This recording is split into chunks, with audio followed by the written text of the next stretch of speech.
What is up? Welcome back to another video. It is Monday, so let's get into the news. Bronco.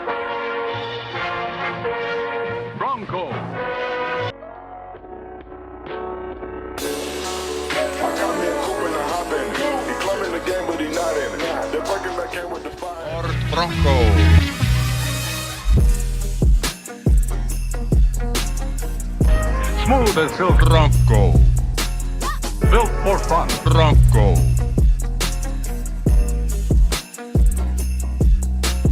Blazing a new trail of excitement.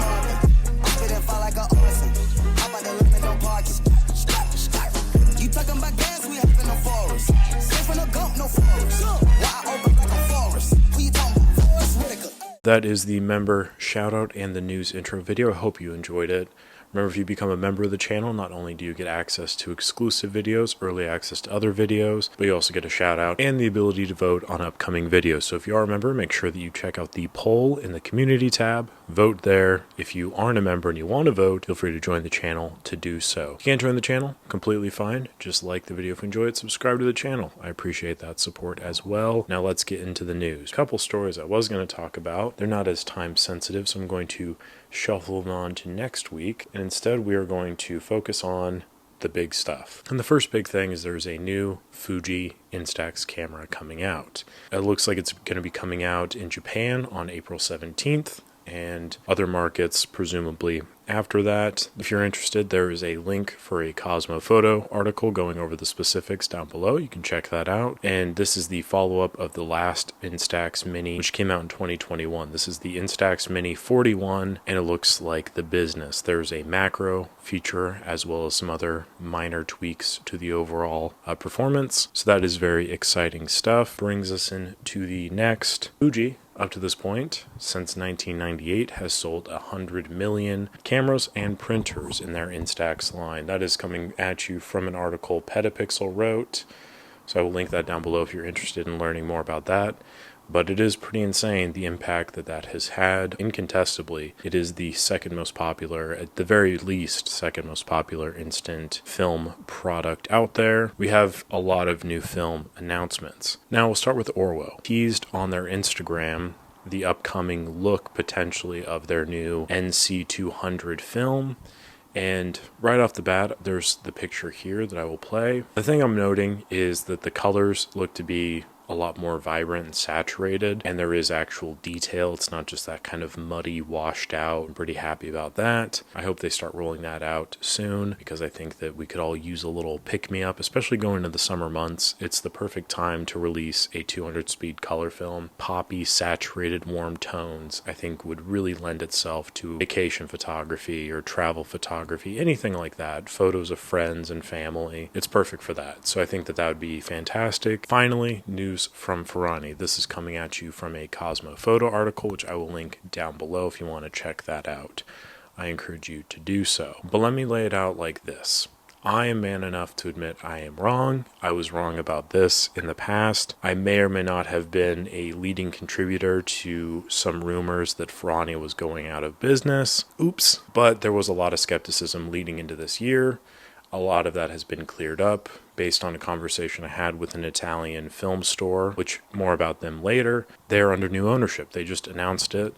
The owner is Jake Seal. He is an English investor. He's produced a few things film-wise. He also is apparently the owner of ORWO and Innoviscoat. Innoviscoat, as you know, produces the ORWO films as well as Ilfocolor and Lomography, Metropolis, and 92. So, not my favorite films, but obviously if ORWO is making this 200-speed film, which is going to look very nice, hopefully, then this could lead to nice things. Let's go over the statement, because he released one to Cosmo Photo, and it goes as follows. The deal was completed in a drawn-out and competitive acquisition format at the end of last year, 2024. A new board is in place, which we talked about previously. Film Ferrania has been busy establishing a new foundation, building out the team, which has included welcoming back retired, semi-retired scientists and chemists from the surrounding area who were ex-Ferrania 3M. So that's all very exciting stuff, and it leads into the next quote, which I would argue is the most important. P30 and P33 and color are back on track. So this is pretty huge. If you haven't been around film for a while, then you might not know this, but when the Kickstarter to bring Ferrania back and, give it funding was initially released, the promise was color negative film. And if you haven't been around for a very long time, you'll know that like back in the 90s, early 2000s, Ferrania Solaris, either one of those, that was the color film out of the European market. So if they're bringing back old people, these people might know the secret sauce to making another Solaris film, which could in tandem lead to Innoviscope producing higher quality color films, which could then also lead to ORWO 200 being a better quality film than the 400 and 500 offerings that they currently have. All of that to be said, we might be looking at a very strong competitor in the European market to Kodak's influence, which as geopolitics advance in whatever direction they're advancing, Kodak might not have as big of an influence in Europe as it currently has. And also we're seeing again a lot of manufacturers in China looking to produce film, meaning we'll see how that goes. The whole back half of 2024 was not a very good look for Ferrania, so it's nice to see them kind of coming back from that. Now let's jump into the next bit of news, which is about Film Factory Store based out of Italy. They were kind enough to offer some insight into the inner workings of Ferrania, which I appreciate a lot. They also have a new film stock out that they're selling, so if you're in Italy or Europe, you can check that out. It's Aerocolor 100 film, about $10 a roll, which is about on par for how it is other places. €9 and 40. I don't know, what's the cent variation of euros? Oh my god, I'm so American. 9.4 euros. Going into other small-ish companies that have film, Celluloid Collective has a bunch of film out. Now, a couple weeks ago, they sold their second batch of Aerochrome, and that I think sold out in like 5 minutes, which is insane. Now, they do have a store with some other expired film options. Expired film might not be everyone's cup of tea, but from what I can tell, they do test the rolls that they have, and they give some recommendations on how to shoot it. So in the realm of expired film, this is about as good as it gets in terms of things you can count on.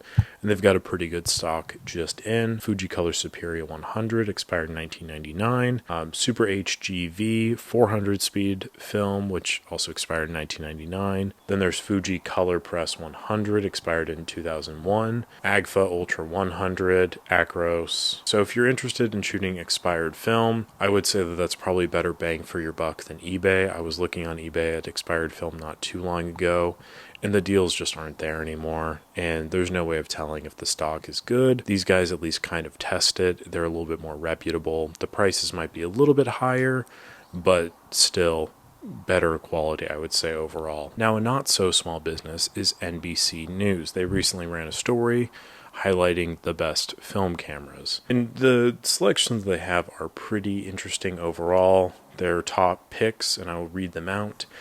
Best new cameras, the Pentax 17. The best used is a Nikon FM. The writer's pick is a Nikon F100, and the expert pick is a K1000. The pricing that they have here is very interesting because the K1000 is $275 and the FM is $250. And I would say that the FM is better than a K1000 and should be priced a little bit higher, but I guess I'm just kind of used to seeing the K1000 not be as expensive as it is, but that's crazy. The best new feels like a little bit of a cop-out because as far as I know, there's only like 2 or 3 new film cameras out there. Obviously, there's the Leica cameras, but let's be honest, those don't necessarily count in the same realm of these that we're talking about. So it's pretty much between like the Rolly 35 AF, whatever reusable disposables out there, and then the Pentax 17. And of those 3, I would say the 17 is the best of them, but not really like strong competition, I would say. Just kind of going into the list, it's very similar to a lot of the videos I've made discussing this, where it's like it really depends on your experience level and what budget you have and all this, but they do give a very thorough breakdown about pricing, about weight, about where to find stuff, and about why you might want one or not want one. It's very interesting. I would definitely recommend giving it a look-see if you are interested. We have 2 final things to talk about, but before we get into the last story, I want to talk about the comment of the week. Boom, we're back, baby. And let me tell you, I got just the best comment you've ever seen in your life. I want to share it with you because I really gleaned a lot of joy out of reading it. And confusion, but I feel like it's worth it. So this is coming at us from Threads, the Instagram, Twitter ripoff situation, and this is from a gentleman by the name of Artist Ken 1981, and he says, "I am so fed W with the AI haters that I block every one. I've added a few words and phrases to my prohibited list. It is slowly changing my feed, but it takes time. But even W my changes and hundreds of not interested, it continues. Having identified the main demographic, I am one day closer to adding illustrator, illustration, drawing to the list. I hate to blanket them, but if they can't discipline their own kind, then they can all get blocked." And it's followed with what I assume, based off of the messaging here, is an AI image of a witch doctor king in a kayak or a canoe. Maybe like a rowboat. I wanted to include this because this was novel to me. And maybe it's just I've selected to not participate in this particular online discourse, but I was not really aware that there was like AI art defenders out there, especially none as fervent as Artist Ken 1981. It was one of those I read and I was like, wow, this is really broadening my horizons of what's out there. I feel like I thought I was being open-minded. I thought, I'm talking to a lot of different people online, learning a lot of different things, culturally speaking, and just like, globally, worldview, interesting. But I guess I've been a little bit more siloed off than initially thought because, again, I did not even imagine that someone would be wanting to defend AI art. And that's on me. So I took this as a lesson in which I can grow, but then also a lesson in which I still think this deserves a fair bit of criticism, like that image in particular. Listen, your mileage may vary. That might be the best thing you've seen in your life. And if it is, I'm grateful that I was able to deliver it onto you. And I apologize for this following bit in which I'm going to criticize the image because that's the worst thing I've seen in my life. It is what I imagine like someone in 8th grade would think is like really cool. And there's nothing wrong with that. When I was in 8th grade, I thought things were cool, but bland. And if the point of art and whatever you want to call that is like to tell a story or to be inspirational or anything like that, I don't think that's really achieving that purpose. But then if you look even past the quality of the art itself, I think what it represents is a little bit more devious than the witch doctor in the canoe, namely because that would not exist if it weren't for whatever company Artist Ken was using to produce that particular image. If that company wasn't scavenging the internet for all of the information to produce that. Now, listen, I put my videos out on the internet. Okay, I've signed the contract here. If somebody wanted to, please don't do this, but if somebody really wanted to cut together a bunch of videos of me talking and like, make some kind of like deep fake, whatever, because there's so much content of me out there, I'm sure it wouldn't be that hard to do. Please don't. But I'm sure, like it's a doable thing. And that's the sacrifice. Like I'm putting videos out on the internet in hopes to, either make more money for my business or produce content or achieve some kind of goal in which I have within myself to fulfill this desire to create things and share that with people. The internet is the best tool in which to do that. The companies that produce these AIs, especially like the image generation stuff, it's under the guise of exploiting the artist's requirement to share their art with people. It's exploiting that need to do that. in order to conjure up this, I'll say it, garbage. I think there's a way to defend it. Like, if you like AI art, then more power to you, I suppose. It is also, like, very bad for just, like, the planet in general, environmentally speaking, whether you want to believe that or not. Like, the facts is the facts. Computation requires a lot of energy and electricity, and in order to cool those, it requires a lot of other energy and electricity and water usage. So the production of AI images is ultimately detrimental not only to the environment but also to the greater artist community.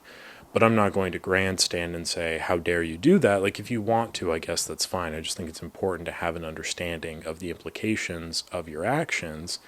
But beyond all that, I just find it very fascinating that the people that might potentially be critiquing Artist Ken are artists themselves, and their art may or may not have been stolen by any of these AI companies, and Artist Ken may or may not have been unwittingly using those when he writes up his prompt for what he wants to be generated by artificial intelligence.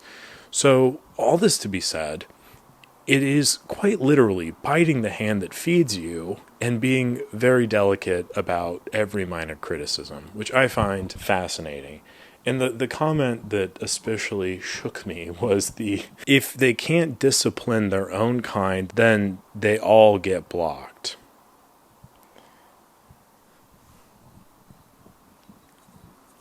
So, artists out there, rein in your fellow patrons and curb them from commenting mean things on Artist Ken 1981's posts, please. And Artist Ken 1981, welcome to the Hall of Fame of Comments of the Week. I appreciate all of you so much for your participation, and I hope you've enjoyed this particular segment and my thoughts on AI image generation as a whole. Anyway, moving on to the final bit. This is a little bit more of an interesting, uplifting thing, but Kodak released a video featuring Ryan Coogler, the director of Fruitvale Station, Black Panther, and Sinners with Michael B. Jordan. All three of those have Michael B. Jordan in there.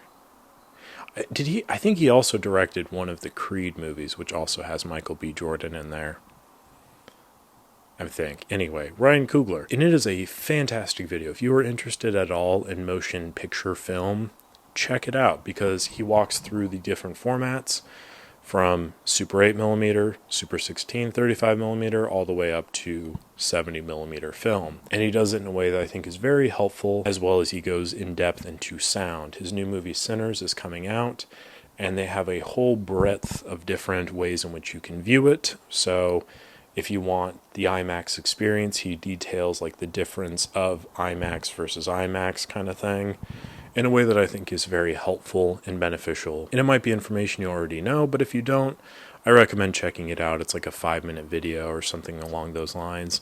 And you get some sneak peeks of his film, which looks beautiful. Also shot on film. And I do think that this is great for Kodak. They've done a really good job of promoting the motion picture film side of their business and getting people hyped up about things actually shot on film as opposed to digital or what have you.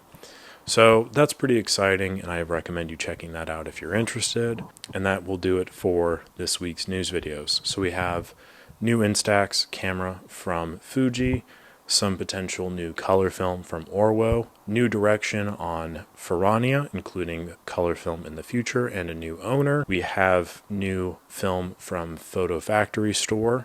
It's Aerocolor 100, but still very exciting. Celluloid Collective has a lot of new expired film on stock if you're interested. An article was written about the best film camera on NBC, worst AI comment I've ever seen in my life, and Kodak's new video going over motion picture film formatting. If any of that interests you, check out all the links down below. I will have those for everything, so if you're interested, I recommend you check them out. Next week, I might go into more of the tariff discussion, just kind of playing it by ear because things are changing at a rapid rate, so I want to make sure that the information I give is timely and makes sense. And we also will have more talks next week on another new film camera. So, thank you very much for watching. Check it out next week, and check out other videos that I will have this week. Lots of good stuff, lots of good reviews. Like the video if you enjoyed, subscribe to the channel, and I will catch you on the next one. me up.